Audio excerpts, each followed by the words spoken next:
So welcome back, everyone. This is day two after a really full day one, and we kick off day two with a keynote speech from Deborah Elms. So Deborah is head of trade policy at the Hinrich Foundation in Singapore. If you don't know the Hinrich Foundation, you should get on their mailing list, providing a really important regional and global public good there with the analysis they put out. And Deborah previously was the executive director and founder of the Asian Trade Centre, and of course is someone who has been advising governments and business all around the region for a very long time. So it's really good to have you here, Deborah. A Singaporean, Southeast Asian perspective, but also, be good to hear about the United States too. So Deborah's agreed to give a very short initial remarks, and we think it's better if we have a bit of a conversation. So please have your questions ready. It's going to be a bit boring for you if I'm asking all the questions. So this is a good opportunity. And please don't be shy. And with that, Deborah, I'll hand over to you. Thanks very much. I'm delighted to be here. And actually, let me just say briefly why I'm delighted. I think this is an amazing event, this particular ATEPS. And I realize if you sit in New Zealand, maybe you don't appreciate how odd this is. But outside of here, people do not do this. They do not bring their junior and senior staff together, combine them with academics and others, business community, et cetera, on a regular basis. They don't have that sort of you don't have ministers who show up. You don't have senior folks who sit out and actually stay through the day and have coffee and so forth. That is really rare. Typically, especially here in Asia, if you had an event like this, you would have someone who comes in, gives the opening remarks, and disappears like 4 minutes in, and then the junior staff are left by themselves.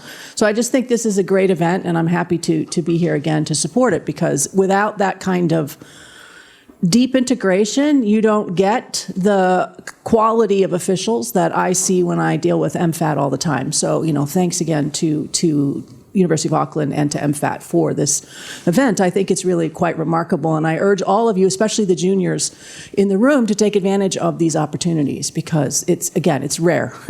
It's rare, and it's fantastic, and it's going to be, let me just say, just to presage where I'm going to go with this, super important given the amount of chaos that is ahead for all of us. And so having some clear connections to your goals, your objectives, to crowdsource information about what is going on, what are we thinking, which way are we assuming the winds are going to blow, is going to be more important than ever, because we are entering a really I know you could sort of say, well, this sounds like hyperbole, but honestly, the most complicated period that we've had, certainly in my professional career.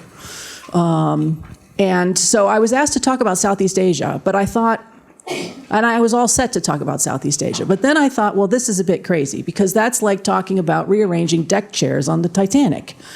I mean, it's important, and I'm happy to talk about what I think Southeast Asia can and should do in the wake of this. But, 2 weeks ago, basically, we experienced one hell of an earthquake. And that earthquake out of the U.S. elections is hitting a very fragile planet in many, many ways. I'm only going to talk about trade and economics. And the result of that earthquake is we're going to have lots of other earthquakes and tsunamis that are coming in directions that we didn't anticipate. Now, that's not normal. Let me just say that's not normal, and we can all argue that that's not how this should be. We should not allow actually it turns out not the majority of Americans, because once the California votes finally came in, apparently Trump is not the majority winner by the popular vote in the U.S., but he has nonetheless won the White House. He controls barely both branches of Congress, and he's got a lot of the Supreme Court justices, with several more that he'll be appointing during his administration. So he has really upended a lot of activities. So 2 weeks ago, I would have just talked about Southeast Asia, times of turbulence. I mean, it's still turbulent. So we've had some real challenges on the global system, particularly in the trade and economic front. But now that earthquake has hit. And so now the goal for me is to try to think about where do we go from here. Now that's both easy and difficult. I mean, I think I can give you quite the terrifying scenario in the opening 3 to 6 months. starting on starting now already, but starting January 20th when he comes into office. I can give you some pictures about what I think is going to happen, and I'll do that in a second. The difficult part, though, is to figure out what happens after that. So where are we going to be in March? Where are we going to be in June? That's murkier, in part because Trump is moving so many pieces domestically that it's kind of unclear how his own domestic agenda will play out. What is the level of support that he will get from the party and members of Congress? We discovered in a sort of like silver lining, as it were, this morning, there is a bit of a bottom. Apparently, if you have sex with 17-year-olds, you videotape it, you show it to your colleagues on the floor of the House, you pay for drugs, and you put it all on your Venmo or your digital app. Senators say, we're not voting for you. So, hallelujah. There is a bottom to the depravity that we're about to see out of Washington. But, short of that, it's not great. So I think that's important because Trump is pushing against a really, really weak global system. And while it's hard to predict exactly what goes through his head, there is a real clear priority ranking for him personally that makes a difference. So his priority is revenge, 1, ego, 2, or ego and revenge. You decide which is the order there. But then next on his list of priorities is trade. This is the one area where he has been personally involved since the 1980s. In the 1980s, he was taking out newspaper ads complaining about the Japanese coming in. And if you read the language of his original complaints, it's almost identical to today.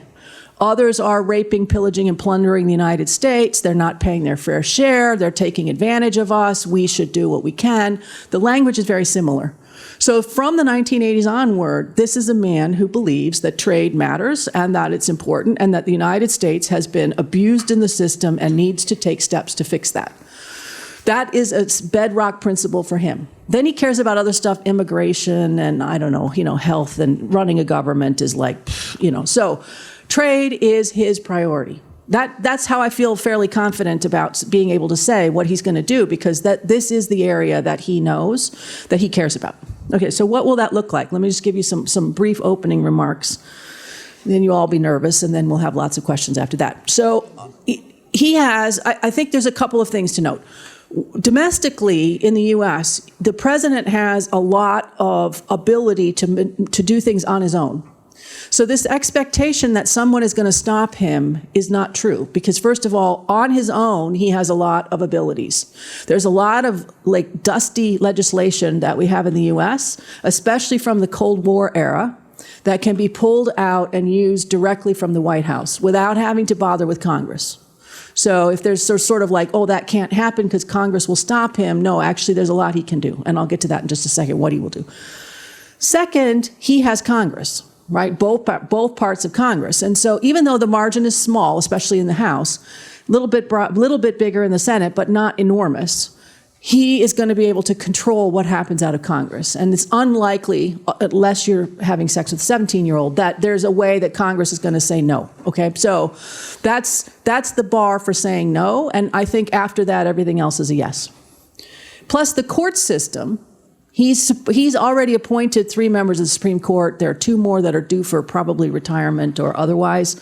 So he will have the court system. And even if something goes through the court system, it will take years to implement. So he's got the luxury of time.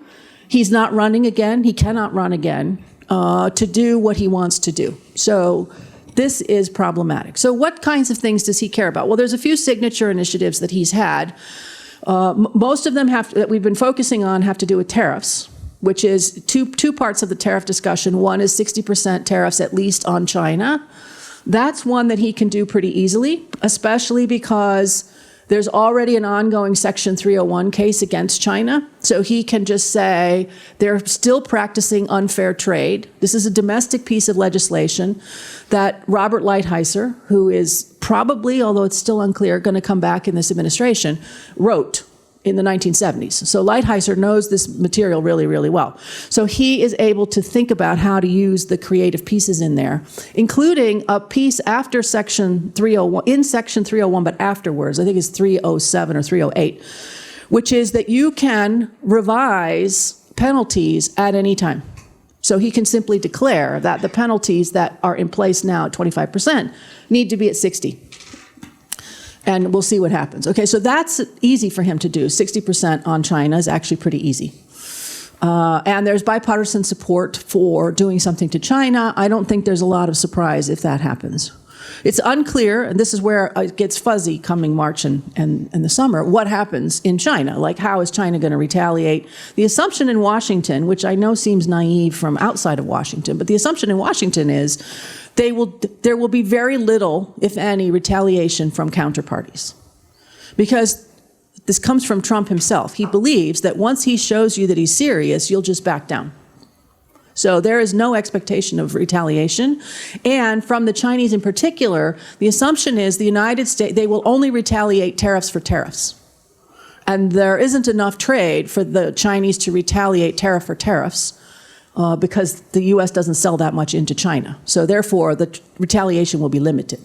Now, of course, this is nonsense. The Chinese have 1,000 ways that they could retaliate, and some of them good, some of them bad. But the point is, it's coming. So what that looks like, I think, is unclear, and it will hit Washington, and they're going to be surprised. Like, oh, my God, people retaliated. So expect that on China.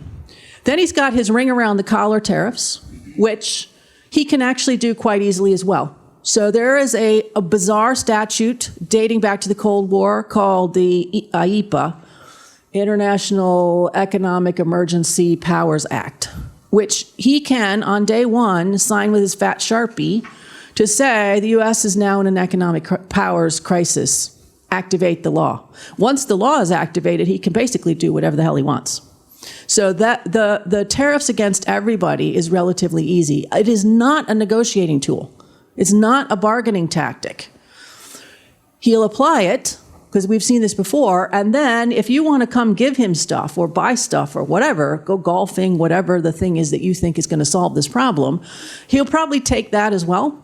But I'm not convinced that you're going to get rid of the tariffs. So the tariffs themselves are a pain, but if they were actually consistently applied, all you've done is applied a very expensive sales tax to Americans, right? You've said if everybody has to pay 10%, let's say, then all you've done is raise costs to the American consumers of 10%, American businesses. Now, obviously, there's some implications from that, which is they're going to buy less because all of a sudden prices just went up 60% in China on Chinese products and 10% on everybody else. They're going to shrink what they're buying. We're going to have currency changes. I mean, there's a whole lot of other stuff that happens. But in the main, for everybody else, if everyone had 10%, it's not great, but it's not catastrophic because your prices are really kind of unchanged, right, compared to your foreign competitors. The problem will be when there are exclusions granted, which there will be for favored industries or sectors or firms or countries or whatever, and now we have an unholy mess, especially for companies who are going to be, I mean, the amount of money that lawyers and trade compliance professionals are about to get out of this whole thing is just shocking. We should all quit your jobs and go into trade compliance because that's where the money's going to be. Because every firm is going to have to try to figure out how am I going to manage these inconsistent tariff applications and rapidly changing rules, and you'll have a new source in place and then some new weird thing will pop up. So it'll be like, oh, you have to show us that you're not using Chinese content. That's a tough one, right? How do I show you I'm not doing something? That's always a hard one to prove. So 10% for everybody coming, most likely, and then the negotiations will start. But imagine this now, there's 170 countries with which or more the United States trades with. They're not going to do negotiations with 170. Like, nobody's got the bandwidth for that. So we're not going to see that much in the form of negotiations, I don't think. Again, some people will come and offer stuff, buy stuff, whatever, and hope to get off the list. There'll be some kind of exclusions process. It will overwhelm Commerce, the Commerce Department, which will handle this. So it'll be like, throw the ping pong ball into the hopper and pull one out. Oh, look, you get the exclusion and this one doesn't. I think that's how it will be. But it's coming. So tariffs for 60%, 10%-ish. Yes, he loves them anyways. There's nothing that a tariff can't solve from Trump's perspective. So expect a lot of tariff use. But there are other things that they're thinking of doing that I think should be paid attention to. One of them that I think is extremely alarming, particularly for trade officials, is the pulling away of MFN, Most Favored Nation, status to China. So the U.S. calls this PNTR, Permanent Normal Trade Relations, PNTR. And there is a strong enthusiasm in Congress, as well as in the White House, for revoking this status for China. Now it's hard to think about all the permutations from that one, but let me just give you a couple, because I know you're going to ask. The first is that all of the tariffs then are reset. So the United States says, we no longer give you the tariff schedules that we gave you under the WTO. Those are gone. They're going to move them to what's called Column 2, which is stick you with Cuba and North Korea in the U.S. columns. But even that, I think, is because we're already at 60, or whatever. It's just it's a way around this. But PNTR is more than that. It would also mean potentially that the Chinese could say, well, if you're not going to give us most favored nation, we're not going to give you most favored nation, which means we cancel, especially crucially for the American companies, all services commitments that China made in its accession process. So U.S. companies on services, in financial services, logistics, et cetera, working in China, forget it. Starbucks, retail, out. That's something people don't seem to be thinking about, but obviously that's not out of the realm of possibility. So that's another sort of commercial challenge attached to this. And then, of course, what does that do to the WTO? If we can just willy-nilly move people in and out of MFN status, it is this. I don't think the U.S. necessarily will withdraw from the WTO, because I think that's not worth the aggravation. But basically, that is the wrecking ball to the WTO system, because now if MFN, which is a core bedrock principle, plus discrimination, because you're going to do it against just some countries, not others, if the two core bedrock principles are gone, then what is left of this institution? Obviously, it can carry on. I'm not saying the United States is the all-powerful one that we all have to follow what they do, but it's important to recognize that that is an essential threat to the way that we have conducted business before. And it's not a sort of nice to have thing. It's going to become really essential. Now, there's a lot of complaints, and I promised I was going to keep this short, but I can't. Sometimes you can't keep it short because there's too much going on. There's a lot of people who will say, well, none of this is going to happen. The man loves to negotiate. He's transactional. It'll be fine. Why? Why does he want to negotiate? He's not running again. He has nothing to prove. He can say, I have made the greatest deals ever. I've already showed you that. Like, why would I want to do more of them? I mean, it'd be nice. If you're going to give me stuff, fantastic. But I don't want to go through the hassle and the pain and the lengthy back and forth, especially with something like a China. Like, why? So I don't think this is about him negotiating. This is, he's going to, again, revenge. We're getting screwed. We're going to do something about it. That's sort of central to his thinking. So therefore, he doesn't care what is the level of complaint that he gets from some of these actions. Because I often hear, oh, not to worry. The business community will mobilize and they'll complain and it will be great. Yeah, if I don't care what the business community thinks, then you can complain all you want. And I just go, too bad, so sad, guys. You shouldn't be doing whatever it is you're doing. Do it differently. Problem solved. Particularly from foreign companies or U.S. multinationals that are outside of the U.S., I don't think there's going to be any sympathy for that. I think they're going to be like, you guys should be in Iowa, full stop. I don't want to hear you moaning about whatever your problems are. Come to Iowa, we'll discuss it. So I think it's an interesting, this is a very unusual set of circumstances that we have never had. There's all kinds of things where you're like, oh my God, did you ever think in your lifetime that this would happen? No, here we are. So there's going to be all kinds of things that you previously would have imagined never happening or couldn't happen that are suddenly going to happen. And, a lack of imagination, I think, is a problem here, because we're all struggling with, what are the consequences of a lot of big changes all at once? And what does that mean for us? And what does that mean for what we do? I think is challenging. And then let me just, because I'm running out of time, I know, let me just make one last point on sort of what do we all do as a result? Because otherwise it's terribly depressing. One is obviously the United States is a very different U.S.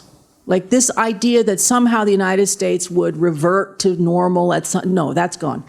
U.S. clearly is off the rails for at least some period of time. Now, they could come back. Yeah. There's an election in 2 years, let's hope, and an election in 4 years. And in any case, Donald Trump is not running again, and he's ancient, and he's eating French fries on his plane, and so who knows how long he'll be there. But the point is, we can't expect that whatever comes next is going to be normal. And by the time whoever it is comes in, we will have a very different U.S. than we've had. So you have to try to bend your mind around what that looks like. But we also have this, again, this sort of weakened system. So the crucial thing now is to figure out, if you're outside the U.S., what are we going to do about this weakened system? Is there can we salvage part of it? Where can we salvage it? Can we work cooperatively? If we all default to, I'm only going to worry about my domestic market and my domestic consumers and my domestic businesses, we are in trouble. Because now, we're flashing back to the 30s. None of us want to go there. So that's alarming. But it will be very hard, especially for politicians. It's going to be harder and harder for politicians to be cooperative because the incentives are there for them to be very domestically focused, very protectionist in their nature, very inward looking at this time of great upheaval. And so trying to think outwardly is going to be challenging. So Southeast Asia has this problem in spades, because they're, especially in this balance between, they're reliant very much on Chinese markets. They're also reliant on the American market. You say, well, firms, you guys should diversify and go somewhere else.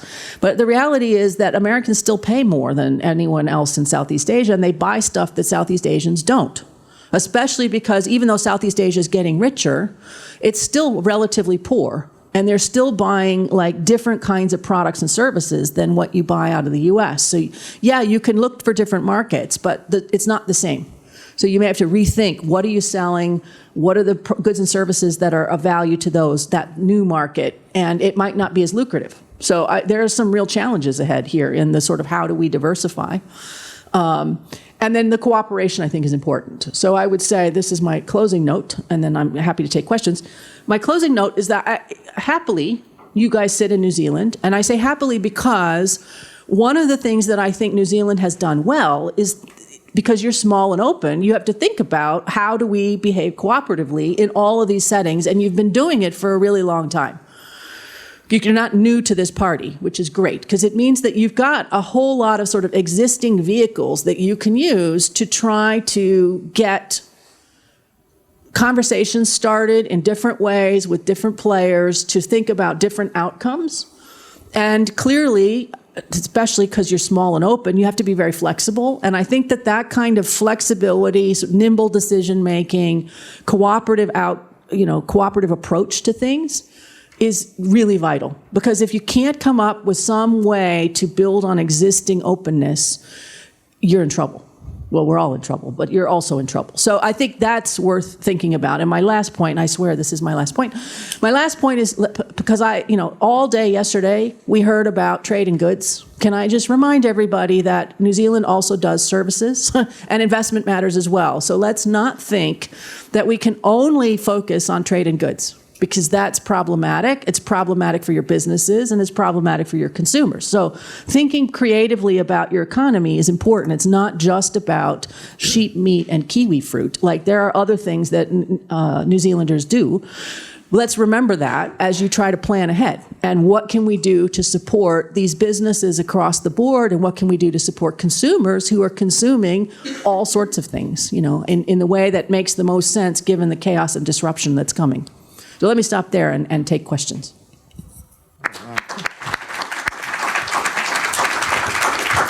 Great, Deborah. So we'll open it up, but I think just to highlight that, we've been dancing around it a bit yesterday. You've put into sharp focus for us.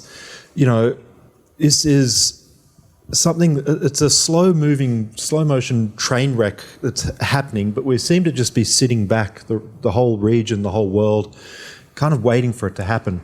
And I guess it'll be good to get questions and comments about how we're going to prepare, how we're going to respond, because like you, I don't think there's any doubt that we're going to see a huge shock to the system like we've not seen for, since the 1930s, if at all. So I'll open up for questions or comments. I think this is a good opportunity, I think. We've got a Canadian in the front here. Yes. I won't even ask about Canada, but I'm curious. I take everything you've said. Are there any industries or companies or countries that will see this as an opportunity? Like people were asking, where should I invest my money? So let's say you've got a pool of funds to invest in something.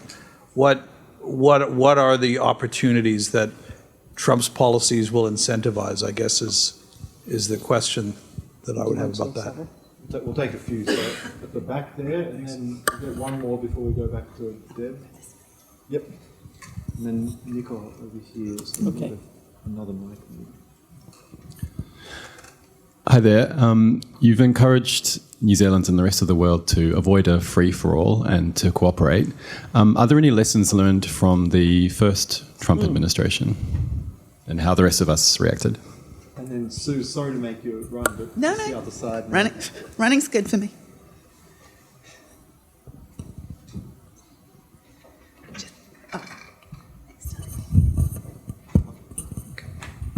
Kia ora. My question was, considering the changes in the environment, what is the place of adaptive frameworks in trade agreements, considering that space? And what type of pillar provisions or foundational components should be staying the same in those agreements while this change is happening? Okay, great. Well, I'm going to start with the last one because you set me up nicely. Frankly, on the trade agreements, more than ever, we actually need regional trade agreements to work. And again, this is what makes New Zealand, in my view, very lucky because you have lots of them. Fantastic. And you have a lot of regional ones, also fantastic. So next week is the commission meeting for the CPTPP. That's an opportunity for CPTPP countries to get off the chair and actually deliver a lot of stuff on CPTPP, where implementation has been, frankly, very slow and lackadaisical from most of the CPTPP countries. So implementation of the existing agreement for sure. The creation, finally, I know I've been yelling about this forever, but I'm going to keep at it, a secretariat, please, because you guys, although you've been an excellent repository country, you are not set up right now for being a secretariat. So somebody has got to pay attention to this thing full time. And it cannot be done on the side while you're doing other stuff, especially given the amount on your desks. No, you can barely keep track of your own commitments, let alone anyone else's. We need a secretariat. We needed it before, but we really need it now. And the third part, which I'm delighted to talk about, you have got to let in more members, and it can't just be Costa Rica. Costa Rica is too small, and we do not have the luxury of time to sit there and go through another 2-year accession process for somebody. So you have got to bundle up as many potential members as possible. You need to lean hard on the Koreans, the Thais, the Filipinos. You need to be talking to the European Union because that CPTPP document could become the basis for an awful lot of trade integration and openness going forward. So this is not just a nice to have kind of agreement anymore. It becomes fundamental to how do we survive in turbulent times. So CPTPP first. RCEP, very important document, lying there completely untouched as far as I can tell, frustratingly for having done an awful lot of work on RCEP, but crucial. Absolutely crucial. If you want to keep trade lanes open, you have 15 countries in Asia all signed up to the same agreement. Let's make it happen. Let's get that agreement to actually start delivering benefits, because what you can't have is everybody turn inward. So those two especially. The digital agreements, I think, are important, but remember that all trade is digital. So it's nice to have these digital agreements. I spend a huge amount of time working on them, but really it's about trade first and then digital second. So thinking about how do we make sure that those agreements happen, that the commitments that are in them are fit for purpose and that they actually get delivered, very important. The climate, I think, is an interesting one, because climate change clearly under a Trump administration is going nowhere out of the U.S. So where can we think about other ways to think about climate sustainability? And flexible kinds of agreements, I think, is important. So I like that agreement in particular because it's different. And even if you don't actually sign up to that agreement, because maybe people won't, I don't know, the idea that you can have these different types of sector-specific or issue-specific agreements is going to become more important than ever. So I think these frameworks are going to be vital. And they're certainly going to be vital for the near term and probably the medium term, and then I don't know where we go from there. In addition, of course, I'm not suggesting that you abandon the WTO necessarily, but I do think it's going to be like really hard to make the WTO work. As much as I love APEC, very hard to get APEC to work because you're going to have the US and the Chinese there. So focus on areas where you have the right set of countries and like aim for ambition. That gives you an opportunity for cooperation in general. What did countries do in Trump 1? There was not enough coordination in Trump 1, especially because people in Trump 1, I think, were much more like, let's hunker down and wait for the new normal, right? This is just an aberration. It's going to go away. Let's just duck under the table, basically, and try to hide for 4 years, and then we'll deal with whatever happens after that. I don't think you can duck under the table this time. I mean, I think it's clear that the United States has gone off in a different direction and will be, whatever, again, no matter what happens in 2 or 4 years or whatever, the U.S. is in a different place. And they'll be coming back to a very different environment. And so, ducking under the table isn't going to work. So that means that cooperation has to happen, and it has to happen fast. I think one thing that does terrify me is that we're sort of starting to wake up to some of the problems, but January 20th is like right around the corner. And so, we don't have a decade for everybody to sit and think deeply and consistently and have these philosophical arguments about, structures of the global economy. No, January 20th. Stuff is happening. So we do not have time to sit and imagine all of whatever might happen. You're going to have to make choices, even without all the information and even without all of the best options on the table, because you just don't have that luxury. So I think cooperation, speed, you're going to have to be on the phone. What are you guys thinking? What are you hearing? How can we cooperate? I mean, I'm delighted to hear and see, again, that we have different participants in here from different locations, because that is absolutely vital, like more than ever. And who's going to win? One of the things that I see, just to go back to the Southeast Asia focus, Southeast Asia is way too relaxed about what's about to happen, because they think in Trump 1 they did really well, which the evidence suggests that they did do quite well, that there was a lot of diversification out of China, including by Chinese firms, into the region. They're going to win. They're going to end up with a lot of the benefits. They're going to be able to play this balancing game between the U.S. and China, and it's all going to be awesome. Yeah, good luck. After Mexico, which is this is who's in the firing line from the U.S., Mexico 1, 2, 3, 4, and 5, in no particular order, Korea, for a variety of reasons, Vietnam, Thailand, we have most of this region is in that 2, 3, 4, 5 list from Trump. So they're going to be hit with potentially much higher tariffs, a whole lot more scrutiny on their imports, a whole lot more requirements to show no nexus to Chinese inputs of whatever the hell that means. There's even discussions now, I don't think they'll get very far, but you never know, about, if you've shipped stuff through Chinese ports, then it's default applied 60% tariffs. Holy cow. This is going to be just an unholy mess. And we're going to have to think about what that means. And I don't think Southeast Asia in particular has thought that through. Now, that doesn't mean, just to be clear, that nobody's going to make money off of the next 4 years. No, there will clearly, besides the lawyers and the trade compliance people, there will be people who make money. There are pockets of opportunity, especially given that the system is breaking down, and then we have new players that you never would have imagined before, potentially doing things we never would have imagined as well, right? So some of them will be bad. Much more protectionism in other locations. Good luck with the Indonesians. They are already protectionist, and then you've just given them license to be super protectionist. But there will be others who say, I'm going to have to seize these opportunities, and that may mean opening markets that traditionally have been closed, because they're going to say, this is actually an issue. So it's not that it's going to be doom and gloom for everyone, but I just think it's going to be much more challenging, and the sort of difficulty for businesses always is uncertainty. You typically forecast what you think is going to happen based on what happened in the past. And I don't think those forecasts are going to be helpful, right? Because whatever we did in the last 6 months may or may not be indicative of what we're going to do in the next 6 months. And so how, if you're a business, do you plan for that? That is challenging. That is really challenging. So I think we had this discussion yesterday about getting close to your customers if you're businesses. I think that's going to be more vital than ever. You're going to have to be on the phone. Like, what happens if, or let me talk to you about what are you worried about? How can we make sure that whatever we're selling is fit for purpose for your needs, whatever your needs are? Have they changed? Like, that ongoing communication is going to be vital, because the situation is going to be very fast and very fluid for a while here. And it means that business as usual isn't going to work for most places.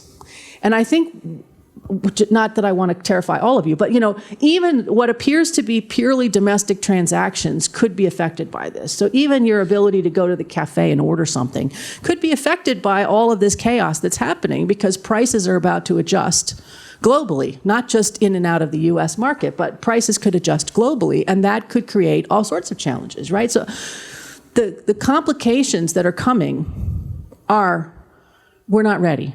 We're not ready. So I'm hoping that, you leave here now and you think, okay, I don't know what that means. And I think the problem is partly because we're all like, we don't know. Your instinct is to just freeze, right? I'll know when it happens. But, that's kind of late. So trying to plan ahead, I think, is important. Well, let me just push you a bit on Singapore then, because you're based in Singapore. Even Trump won, there were people in Vietnam and sensible people saying, well, we're benefiting in the short term. Yes, it's great to have all this diverted trade and capital, but this is a real threat to the system that we rely on. Now, Singapore, trade to GDP ratio of 330% or whatever, you're sitting there, they're exposed, but they're pretty good at sort of scenario planning, thinking about their prosperity and security together. What are some of the debates, or what's some of the thinking in Singapore? Surely they're not sitting back and... Well, you'll notice that they made a very early phone call to Donald Trump. And in every conversation that they have with the Trump team, they start with, this is Singapore, we have a surplus. Don't forget, we have a surplus with the United States. Especially, remember, it's in manufactured goods. They don't care about all the other stuff. So surplus. Now, that's weird. Singapore has to struggle a little because it's not actually in manufactured goods. But nonetheless, surplus. Surplus, surplus, surplus. We've been a good partner and ally. Remember that you dock your ships here. So this constant reassurance to the United States that we're your partner. Singapore thinks it's going to be helpful, but you can imagine that just like everywhere else, China's actually the biggest market now. With inbound investments that are skyrocketing, with a huge amount of investment in and around the region that is China-focused or is related to trade with China. Singapore is relaxed. Well, not relaxed. They're actually quite nervous, but they believe that they have managed to thread the needle between U.S. and China under Trump 1, and that they will manage to do it again, that they can be small and nimble and flexible. Maybe. I think it's just going to be harder this time around, and I think where some of the fault lines are going to be problematic for Singapore, like digital. If we start to get a bifurcation, which we will have, on digital and on everything from which software packages and solutions can you use on your telephone and your computer, whatever, what kinds of applications can you have embedded in your products, whatever they happen to be, that gets complicated in a hurry. Singapore, very exposed to trade. There will be trade consequences to a lot of this. And some of the industries that they're worried about, that they're trying to develop, like pharmaceuticals, that's hard because the pharmaceuticals are going to rely on inputs from China, especially for a lot of the raw materials that you need to make pharmaceuticals, vaccines, et cetera. But their final markets are going to be in lots of different places. And so that balance is already difficult. But if we now can no longer have Chinese inputs to certain things, that could make pharmaceutical production difficult, So, and as if that wasn't enough, I think it's going to be harder to be an American firm. I don't know what that means to be an American firm, just to be clear, because that now it's the boundaries are going to become very sharp, but they're also really complicated. What does it mean to be American? I don't know. But if you are lumped in an American basket, it could be harder for you to do business because all of a sudden now, people are going to be shunning your business, and that is really unusual. So again, the permutations that are ahead, I think, are fascinating. Now, we're running out of time, but we've got two more questions, and we started a little bit late, so I'm sure, and one of the questions is from the organiser, so I'm sure that's all right. So, Steph, you first. Then we'll go to Jen. Thank you, Debbie. A tour de force, as always, albeit a depressing one. Look, just two small questions. One is the China thing. I mean, to the point you've just made, we've already seen Trump showing that he's prepared to put, the poison pill in USMCA, etc. Don't be friends with those guys; they're not our friends.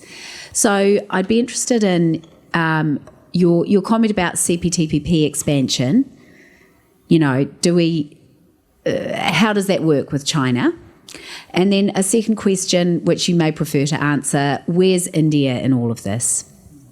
Thanks. And then Jen? Just some quick questions there for you. I'm really interested in this the concept of cooperation, and also the question you raised about trade and services, and thinking about our wee region, so Australia and New Zealand, and our work in international education. And Australia's been trying to put this cap on international student numbers. It looks like that's going to fail. So we're back all in the market again for international students. What sort of connections might there be between that kind of trade and services and this broader objective of cooperation? Like, is the connectivity between people through students coming in and then going home, like, is there some, it's not a fast fix, but is there some sort of second order positive thing that might come out of continuing to increase our engagement in that international education space? Few minutes. Okay, I'll make it short. As short as I can. So on education, I think disruption is awful. It feels awful, right? Because but the advantage of disruption is that it makes you assess things differently, and it makes you look at options that were otherwise not on the table. So I would say education is a classic one for me, which is it was very easy, for example, to attract a certain set of foreign students to come to a local university because that's where your markets were, that's where you're set up for, et cetera. And so you just persist with that. But you don't tend to think, like, is that the best strategy for us? Are these the right students? Is this the right set of markets?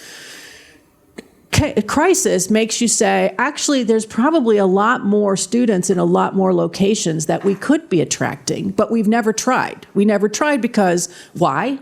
Because it's resource intensive, whatever. But now suddenly maybe that makes sense. And you never know. Sometimes in that crisis, you develop some lucrative niche that you didn't anticipate that turns out to be very valuable. So I think we should be thinking harder about, again, these areas that we hadn't exploited in the past. And again, services for me is a big underexploited area because we tend to ignore them. We tend to focus on, trading goods and tariffs and things. But services, absolutely vital, especially for developed economies where you're almost all services people, right? So how do we think about services commitments? How do we think about, I don't know if we kind of want to make new services agreements, what those would look like, I don't know. There's an opportunity here for new thinking. And I would say services should be towards the top of that list of things that we reflect on.